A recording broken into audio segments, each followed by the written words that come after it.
Hey everybody, just wanted to go make a video on get you started in CourtReserve, which has become our Hold My Court replacement, as well as our event registration platform. So you're going to get this welcome email. Now I haven't gone through this part yet, so if I stumble, just bear with me. But you're going to click on where it says click here to the login portal. Now everybody in the club has been imported into CourtReserve, so you actually have an account already, so you're not creating an account. They've done that for you, but what you are going to do is create your password. So I guess you're just going to go in here. You know what, I'm going to cheat. I'm going to use the same one I use for my personal account. If I remember it. And then save password. Okay, cool. Now, so once you're into your account, on the right-hand side, this is where your personal information and you can change all this stuff in here. But what I want to point out to you, well, here, let me point out to you this first of all, the My Organizations. So those of you that are new to CourtReserve, you won't have to do anything. Your primary organization is going to be West Kelowna Pickleball Club. However, if you are already a CourtReserve user, you might have other clubs that you're members at. And so it's in here, Edit My Organizations, where you might want to select WKPC as the primary one. Because otherwise, the other court, their information, their other club, their information is going to show up there. Now, I want to go over the guidelines before I show you how to book a court. Okay, so these guidelines are based on the survey that we sent out and your feedback. So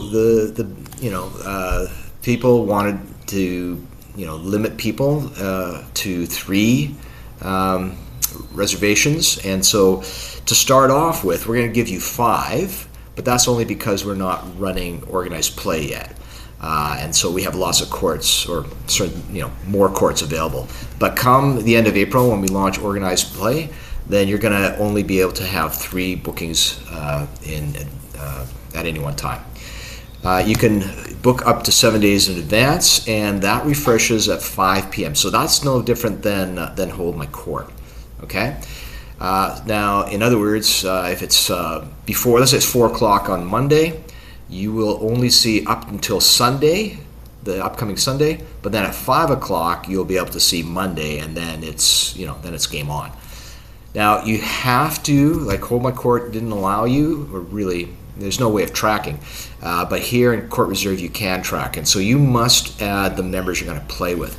And I really want to point out this, that you really need to know if these people are available, because if somebody already has 3 reservations or is mentioned on a total of 3, then you're going to go through the process, and when you finish and when you're about to save it, it's going to say, hey, Ed is already mentioned on 3 reservations, pick somebody else. You will be able to make edits and player substitutions, and I'll show you how to do that. Now, at Boucherie, you have to have 4 players mentioned, but at Shannon Lake, you only require 2. Now, this is also a new feature. If you, because what was happening in the past, people were just booking up like crazy and holding the court, and then life changes, and that court would remain booked, but the group wouldn't show up. And so if you cancel in less than 10 hours prior to its start, a strike is going to be put against your profile. And then if you get 3 strikes, you will be suspended for 1 week. Now, we have flexibility, and we're not, I want to be draconian about this. But what we're trying to do is stop people from, just reserving everything and then not releasing it when things change. Okay? Now, another new feature, if you are booking last minute, so in other words, a court is still vacant, the day of, if you book with less than 3 hours before the start time of that event, then it's not going to count, or it's not going to, how do I say it? It won't, the system will allow you to do it, okay? So it's not going to stop you because you or anybody else in your group already has 3 bookings. Okay? So with that as an understanding, let's go through the process. Now, before you book a court, you might want to check My Reservations to make sure that you don't actually have or are mentioned on any other court reservations. Now, if it says details, it means that that event is past, okay? But if it says edit reservation, well, actually, let's spend some time on this. So if it says edit reservation, you could do a few things. Now, one thing I'm going to want to do is to delete one of these, because you'll notice that I've got 3 reservations, okay? So let's just say I'm going to delete this one. So if I click on edit, I'm just going to cancel that reservation. You know, you had 0 penalty cancellations. That's good. I'm glad.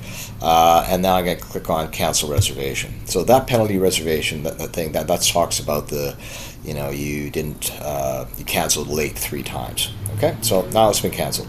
All right. So then let me go back. Let me go back to my reservations. And now I only have 2 active ones. I'll point this out too, just in case you're curious. You know, in testing, I've canceled 4 of these things. Okay? All right, so let's just go into some more details here. If I click on Edit Reservation,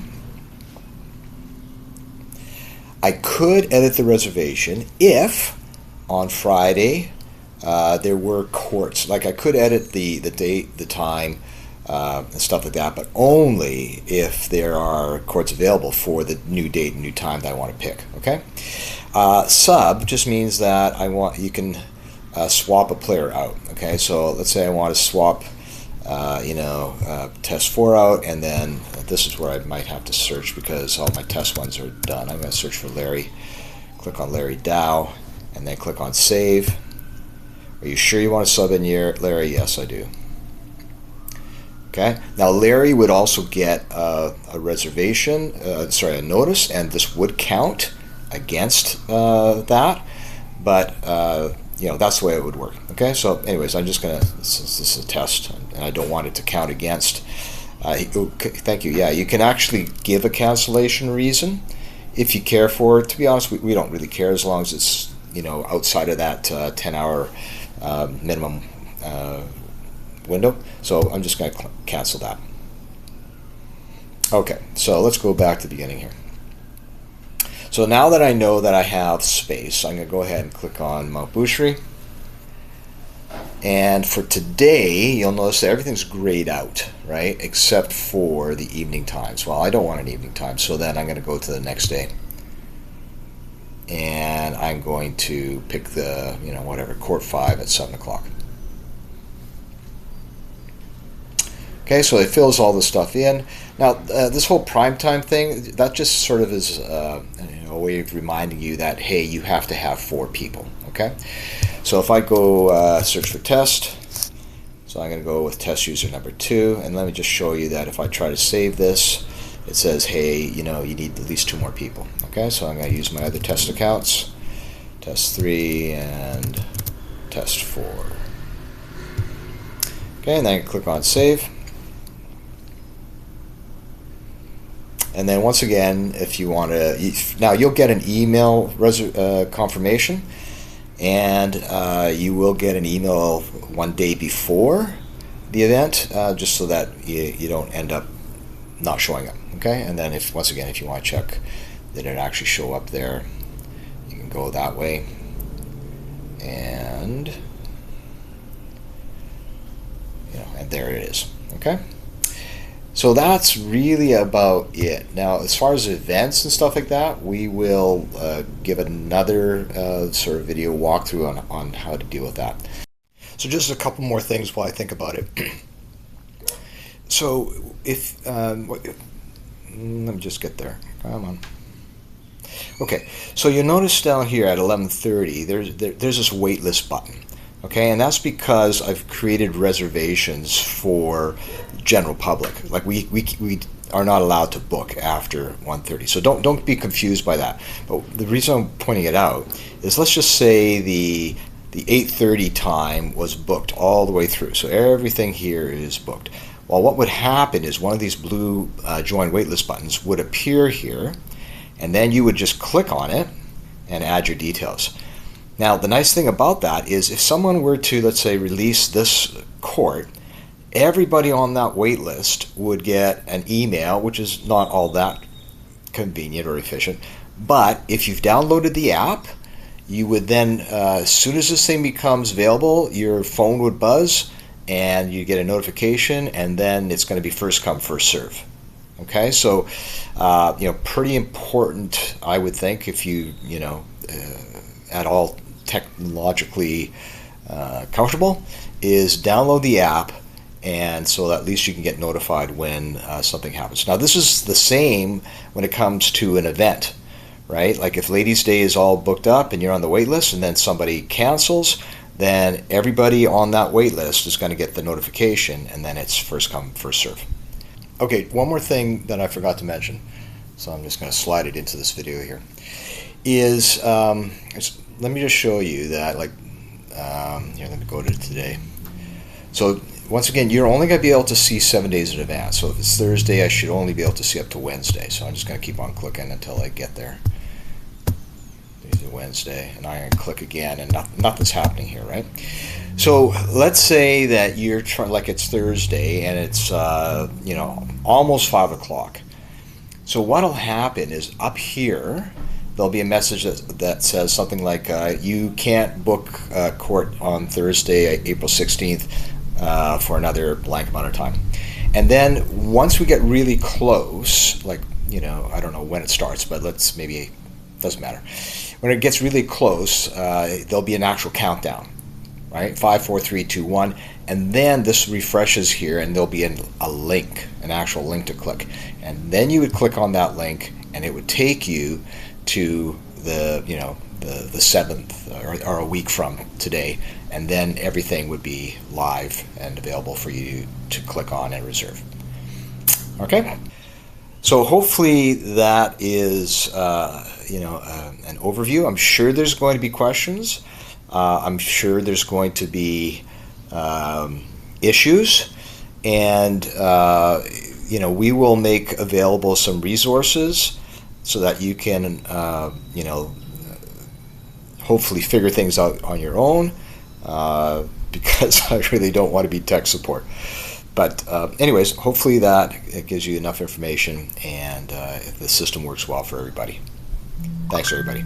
Okay, so now I want to go through a few things that you'll see on the app. So first of all, you'll notice at the top it says WKPC. That means you are in the West Kelowna Pickleball Club's environment. One thing you won't see is that you did see on the desktop version is you won't see all that information about what what the guidelines are, what you can or cannot do. But once again, if you are a member of more than one account, you would click the drop-down menu at the top, and this is where the other organizations that you might belong to would reside. Okay, and then you can set default there. Okay, all right. So now let's say I want to book a court. Now the interface is super simple, right? You can either book a court or events, but we're just going to worry about booking a court. So you just click it here. And at the top, I'm going to pick, here, I'll just take Shannon Lake this time. So I'll click on Shannon Lake. And you'll notice there's nothing available right now because we're beyond that. So I'm just going to click at the top right corner, right beside where it says Thursday. I'm going to click on Friday. And I'm going to click that court for 8 o'clock. All right, and so it'll do everything by default. Now I'm going to add a player. So once again, I'm going to search for my test user. And now notice what's different here is there's a heart beside each one of these things. So if I click on that, I'm going to click on all of them actually. Okay, so now I'm going to notice how the heart turned blue, right? So this will just speed up the process. So anyways, I'm going to click on test user 2, and then I'm going to click, and I'll click on 3. I'll just leave it at, so now I'm only going to, so I just want to demonstrate that you don't need 4 here. So then I'm going to swipe down my keyboard, I'm going to click on save, and it shows me a quick little summary, and then I'm going to click on confirm. And then it says it's been saved, okay? Now, if you wanted to make any changes to it, you can find the actual reservation, it shows you it shows you that it's yours. And then if you click on details, it's going to allow you to edit the reservation or cancel it or sub. Now, if I wanted to sub out number, let's say user 2, so I'm going to click on sub out user 2, and then because I've put a favorite or a heart by test user 4, I'm just going to click that, and then click on save. Are you sure? Yeah, I am. Okay, and now that's all done. Now on the app, the way to check, well, let me just double check myself here. If I click on home, okay, yeah, so home, it has my bookings, including, you notice it says weekly organized play. I can click on the view all. It's going to show that in a slightly different view. But once again, all my different things that I have signed up for are here. And then if I click on the edit button, I can actually delete them and so on. If you're looking for the things that you've canceled at the top, by default it goes to the active ones, but if I click on canceled, it should give me a list of all the stuff that I've canceled.